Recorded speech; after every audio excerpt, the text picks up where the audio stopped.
Hello friends, welcome to SSC coaching centre. तो चलिए start करते हैं। पहला क्वेश्चन है, दो संख्याओं का एचसीएफ 75 और एलसीएम 450 है। यदि पहली संख्या में 3 से भाग दिया जाता है तो भागफल 75 आता है, तो दूसरी संख्या क्या होगी? बहुत अच्छा सवाल। इसका एक फॉर्मूला होता है, पहली संख्या गुने दूसरी संख्या बराबर एलसीएम इनटू HCF। ये एक फॉर्मूला है इस प्रश्न को करने का। इसको आप याद रखिएगा। अगर याद नहीं है अभी तो आप नोट कर लीजिए इसको, ताकि आप याद कर सकें बाद में। ठीक है, चलिए। उसने क्या बोला है, ध्यान देना। उसने बोला पहली संख्या में 3 से भाग दिया जाता है। पहली संख्या हमको नहीं पता है तो हम उसे x मान लेते हैं। इस पहली संख्या में भाग कितने से दिया जाएगा? 3 से भाग दिया जाएगा, तो भागफल 75 आएगा। भागफल कितना आएगा? 75। यानी कि जब हम इस पहली संख्या में डिवाइड देंगे तो 75 बार भाग होगा। और ये संख्या क्या होती है? इन दोनों संख्या का मल्टीप्लाई। ठीक है, इन दोनों संख्या का मैं मल्टीप्लाई करूंगा तो यही संख्या पता लगेगी। ठीक है, समझ में आ गया ना बात? तो 75 का मल्टीप्लाई 3 से कर देंगे आप तो 225 हो जाएगा। तो इसका मतलब पहली संख्या आपकी 225 है। पहली संख्या 225 है, गुने दूसरी संख्या में निकालनी है, बराबर एलसीएम का मान 450 है और एचसीएफ का मान 75 है। बस बराबर में संख्या है, आमने सामने कट जाएंगी। तो 75 से 225 3 बार में कट जाएगा और 3 से 450 कटेगा। 15 3 45, 15 बार में तो 45 कटेगा और एक ही जीरो, यानी कि 150 में कट गया। तो दूसरी संख्या क्या निकल के आई आपकी? 150। ये हो जाएगा आपके सवाल का सही जवाब, सी ऑप्शन। सभी को समझ में आ गया ना? अब देखते हैं अगला प्रश्न। अगला प्रश्न है, कोई व्यक्ति अपनी यात्रा की 3/4 दूरी बस से 1/6 रिक्शा से तय करता है। ठीक है, और 2 किलोमीटर पैदल तय करता है। देखिएगा, उसने 3/4 बस से तय की है प्लस 1/6 उसने रिक्शा से तय की है। ठीक है, तो इसको हम जोड़ लेते हैं, हमें पता लग जाएगा बस और रिक्शा से उसने कितनी दूरी तय की है, हमें पता लग जाएगा ना। तो 4 और 6 का एलसीएम आ जाएगा 12। 4 से 12 को हटाएंगे 3 बार में कटेगा, 3 का गुना 3 से करेंगे 9। 6 से 12 को हटाएंगे 2 बार में कटेगा, 2 का गुना 1 से करेंगे तो 2 हो जाएगा।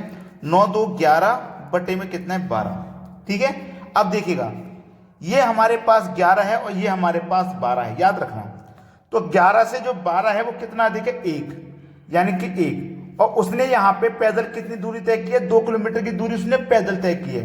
यानी कि ध्यान रखना, टोटल दूरी हमारे पास 12 थी। टोटल दूरी हमारे पास 12 थी, जिसमें से 11 दूरी उसने बस और रिक्शे से तय कर ली, तो बची हुई 1 किलोमीटर की दूरी उसने पैदल तय की। यानी कि ये 2 किलोमीटर के बराबर है। ये 1 किलोमीटर कितने के बराबर है? पैदल 2 किलोमीटर के बराबर है। जब 1 2 के बराबर है तो टोटल दूरी हमारी कितनी है? 12 है। तो 12 कितने के बराबर होगी? 12 हमारी 24 के बराबर होगी। यानी कि पहला ऑप्शन सही जवाब है। बहुत से बच्चे कंफ्यूजन में होंगे, अभी कंफ्यूजन क्लियर कर देता हूं। यहां पे निकल के आया मेरा एलसीएम 12। इसका मतलब टोटल दूरी मेरी 12 है, जिसमें से हमने 11 दूरी तय कर ली, बस और रिक्शे से 11 तय कर ली। तो हमारे पास अगर मैं इसको अनुपात में करूं तो 1 अनुपात की दूरी 2 के बराबर हो जाएगी। यानी कि अनुपात में कितनी दूरी बची? 1 तय करने के लिए। और यहाँ पे 2 किलोमीटर है पैदल जो तय की है, तो 1 दूरी 2 के बराबर, तो 12 दूरी हमारी 24 के बराबर। पहला ऑप्शन बिल्कुल सही जवाब है। अब देखेंगे अगला सवाल। अगला प्रश्न है, एक धनराशि 5 वर्षों में स्वयं का 3 गुना हो जाती है। समान साधारण ब्याज की दर पर धनराशि स्वयं का 5 गुना कितने वर्षों में हो जाएगी? जब हमें राशि नहीं पता होती है तो हम उस राशि को क्या करते हैं? 100 रुपया मान लेते हैं। मान लेते हैं वह राशि 100 है। अब राशि हमारी क्या हो रही है? 3 गुना, तो 100 का 3 गुना कितना हो जाएगा? 300 हो जाएगा। ये 300 कितने समय में हो रहा है? 5 वर्ष में हो रहा है। समय लग रहा है 5 वर्ष का। ठीक है, 5 वर्ष का। अब राशि हमने 100 रुपये मानी थी और 100 से हो गई 300, तो इस पे 200 रुपया बढ़ गया। जो बढ़ गया वही हमारा ब्याज है, जो बढ़ेगा वही ब्याज हो गया। फिर हमसे पूछा है कि समान साधारण ब्याज की दर पर धनराशि स्वयं का 5 गुना कितने वर्षों में हो जाएगी? 5 गुना, यानी कि राशि हमने कितनी मानी? 100। 100 का कितना? 5 गुना मतलब 500। तो ब्याज कितना मिलेगा? 100 राशि 500 हो जाएगी, मतलब 400 रुपये बढ़ जाएगी। जो बढ़ेगी वही हमारा ब्याज हो जाएगा। ठीक है, वही हमारा ब्याज हो जाएगा। तो देखिएगा, जब हमारा 200 रुपये का ब्याज 5 वर्ष में मिला था, तो 400 रुपये का ब्याज हमारा कितने समय में मिलेगा? 10 वर्ष में मिलेगा कि नहीं मिलेगा? 10 वर्ष में मिलेगा, क्योंकि साधारण ब्याज है ये, प्रत्येक वर्ष समान रहता है। समझ लेना मेरी बात को। तो 400 रुपये का ब्याज 10 वर्ष में मिलेगा। 10 वर्ष यानी कि सी और बी ऑप्शन हमारे प्रश्न का बिल्कुल सही जवाब है। सभी को प्रश्न क्लियर हो गया। अब देखते हैं अगला सवाल। अगला प्रश्न है, एक गांव की जनसंख्या 4000 से बढ़कर 4500 हो गई। पुरुष में 10% की वृद्धि हो रही है और महिला में 20% की वृद्धि हो रही है। तो पुरुषों की जनसंख्या ज्ञात करें। देखिएगा, हमसे बोला गया है पुरुष में 10% की वृद्धि हो रही है, ठीक है, और महिला में 20% की वृद्धि हो रही है। ठीक है, पुरुष यानी कि मैन में कितनी की वृद्धि हो रही है? 10% की। और फीमेल, ठीक है, यानी कि वुमेन में कितनी की वृद्धि हो रही है भैया? 20% की वृद्धि हो रही है। और एवरेज ऑफ वृद्धि अब भैया नहीं पता, वो निकालना है। तो हमारे पास टोटल जनसंख्या 4000 है, 4000 से बढ़कर हो गई 4500। ठीक है, तो 4000 से 4500 होगी तो 500 बढ़ गई ना। कितनी बढ़ गई भैया? 500 बढ़ गई। कितने पे बढ़ी है? 4000 पे। और गुने 100 कर देंगे प्रतिशत के लिए। 3 जीरो से 1 2 3 जीरो ये कट गई। 4 से मैं 50 को कटाऊंगा तो ये 12.5 बार में कट जाएगा। तो एवरेज ऑफ परसेंटेज 12.5 हो गया। अब क्या करोगे? एलिगेशन के मेथड के अकॉर्डिंग क्रॉस अंतर कर लोगे आप। 20 और 12.5 का अंतर आ जाएगा 7.5। 12.5 और 10 का अंतर आ जाएगा 2.5। अब इसको कटाएंगे आप तो 2.5 एकम 2.5 कटेगा, 2.5 से ये 3 बार में कटेगा, यानी कि 3:1 आ गया निकल के। हमसे पूछा है पुरुषों की जनसंख्या ज्ञात करें। पुरुष की जनसंख्या पूछा ना, तो पुरुष का अनुपात कितना है? 3 बटे में टोटल अनुपात 3 और 1 4। टोटल जनसंख्या कितनी है हमारी? 4000 गुने 4000 कर दो बस सवाल का आंसर आ तो गया।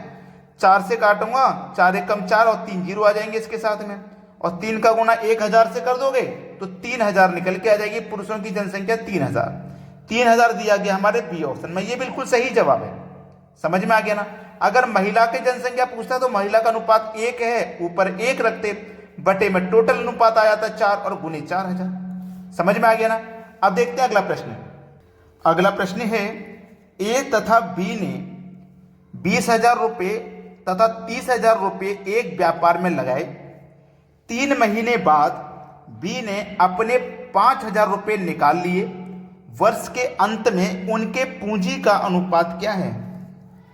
ए और बी दो व्यक्ति हैं। ए ने लगाए कितने? 20,000 रुपये। ए ने लगाए हैं 20,000 रुपये। कितने समय के लिए? वर्ष के अंत में पूछा है ना, मतलब 12 महीने के लिए लगाए। वर्ष का अंत मतलब 12 महीने के लिए लगाए। बी ने कितने लगाए भैया? 30,000 रुपये। 30,000 रुपये लगाए। ये 30,000 रुपये लगाए, याद रखना, लगाए 3 महीने बाद। तो 12 महीने में से 3 महीने बाद लगाए तो 3 महीने गुजर चुके भाई। 3 महीने गुजर चुके तो यहां पे लिखना गुने 3 पहले। अरे 2 बार गुने 3 हो गया, पहले से गुना था तो गुने 3 प्लस लिखना। उसने 5,000 रुपये निकाल लिए तो 25,000 बचे, तो 25,000 लिखना। अब ये 5,000 निकाल लिए ना, 25,000 बचे। ये कितने महीने के लिए बचे? याद रखना, कितने महीने के लिए बचे? ये 9 महीने के लिए बचे। आप समझ लेंगे पूरा क्वेश्चन। जो हमारे 30,000 रुपये थे वो पूरे 12 महीने के लिए लगाए थे, लेकिन जब 3 महीने गुजर चुके तो उसमें से 5,000 वापस निकाले तो 25,000 बचे। जब 3 महीने बाद हमने 5,000 निकाल लिए तो जो 30,000 रुपये का अमाउंट था वो केवल 3 महीने के लिए ही तो रह गया। जब 5,000 निकाल लिए तो 25,000 बचा, तो 25,000 बाकी के 9 महीने के लिए बचा। इस तरीके से है ये क्वेश्चन। तो 12 दूने का 24, 1 2 3 4 जीरो आ गए। 9 तिया 27, 1 2 3 4 जीरो यहां पे भी आ जाएंगे। 1 मिनट, 3 तिया 9, 27 नहीं होगा, 9 होगा, मुझसे गलती हो गई। 3 तिया 9 और 4 जीरो, 2 3 4 जीरो, ठीक है। प्लस अब 25 का गुना 9 से करेंगे तो 225 और 3 जीरो, 1 2 3 जीरो। अब देखो इधर मेरा ये 24,000 ही रहेगा ना, ये रहा मेरा 2,40,000।